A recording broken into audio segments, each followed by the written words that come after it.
Ուրեմն մենք նախ եւ առաջ ուզեցել ենք հասկանալ, թե Ադրբեջանի հետ, այսպես ասած, խաղաղության պայմանագրի կնքելու դիմաց Հայաստանի որ զիջումներն են ընդունելի կամ անընդունելի հայ հասարակության շրջանում։ Եվ հերթով, նույնիսկ երբեմն սցենարային առաջարկել են եւ հարցողները պատասխանել են, ինչքանով են իրենք համարում դա ընդունելի եւ անընդունելի։ Անկլավների փոխանակում Ադրբեջանի հետ որքանով է ընդունելի կամ անընդունելի խաղաղության պայմանագիր կնքելու դիմաց։ 81.2%-ը համարել է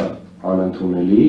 14%-ը համարել է ընդունելի։ Ընդ որում, այստեղ երբ որ մարդիկ հարցրել են, մենք մասնավորեցրել ենք, որ այո, Տավուշի անկլավները եւ Տիգրանաշեն հանձնենք Ադրբեջանի, ստանանք Արցախը, այսինքն, այսպես ասած, սա հայտնի նարատիվ է, դիսկուրսում արկա պնդում է, եւ այդ պնդումն էլ փորձել ենք չափել։ Այսպիսով 81%-ը դեմ է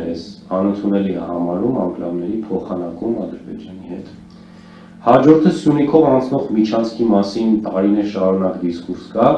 ու այստեղ մատնանշել ենք հենց Հայաստանի կողմից չվերահսկվող տարածքը, այսինքն որևէ այլ երկրի կամ երրորդ երկրի կամ ուժի կողմից վերահսկվող Սյունիքով անցնող միջանցքին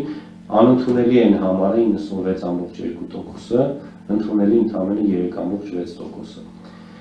Ադրբեջանցիների բնակեցումը Հայաստանում Ադրբեջանի խաղաղության պայմանագիր կնքելու դիմաց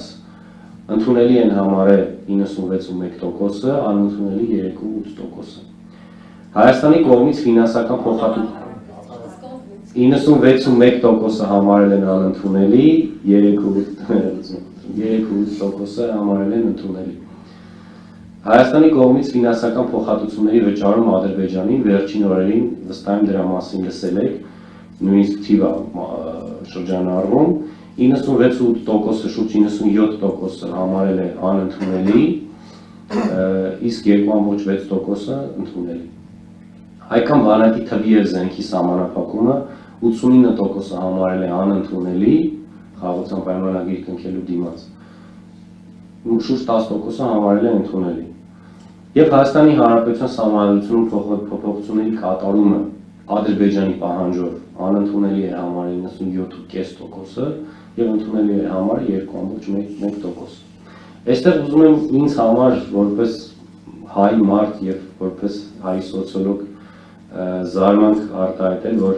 հայկական բանակի թվի եւ զենքի սահմանափակումը ամեն դեպքում 10%-ի համար ընդունելի են,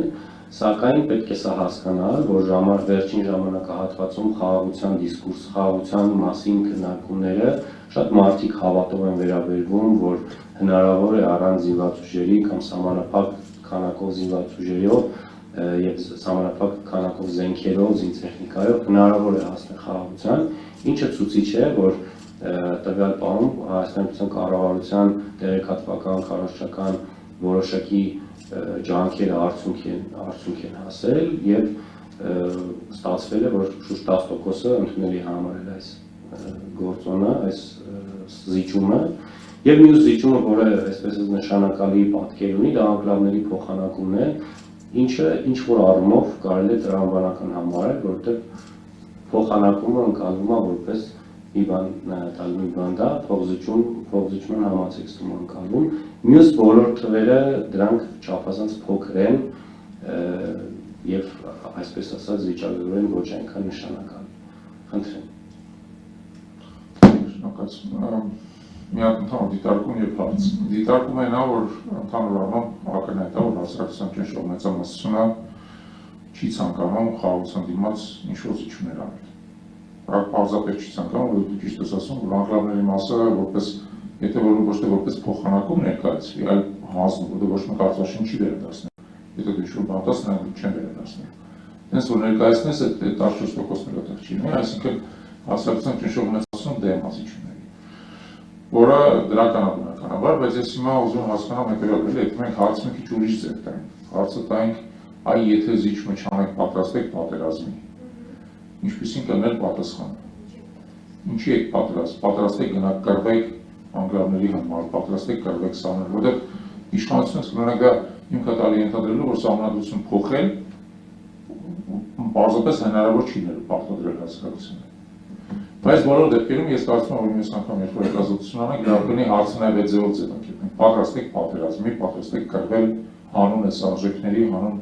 զիջումների չանելու։ Շատ լավ, այդ պնդմանը մի արձագանք ասեմ, որ հանրային ընկալումը կարող է 95%-անոց մի պնդմանը հավատալ եւ վստահել, սակայն քանի դեռ փողոցում գետնի վրա այդ պնդմանը հակառակ իր համար արդյունավետ ճշմարիտ լավագույն լուծում պարունակող գործընթաց չկա,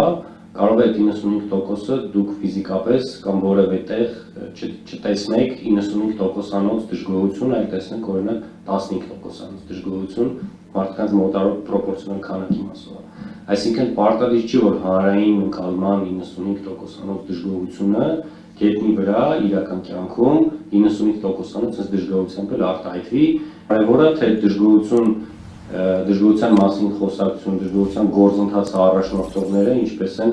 դա փաթեթավորում եւ ինչպես են իրագործում։ Արմեն կրենց էլի այդ պետք է կոնկրետ հարց տալ, այսինքն եթե խաղաղության գինը սահմանադրության փոփոխությունն է պատրաստ եք քննարկել դրա համար։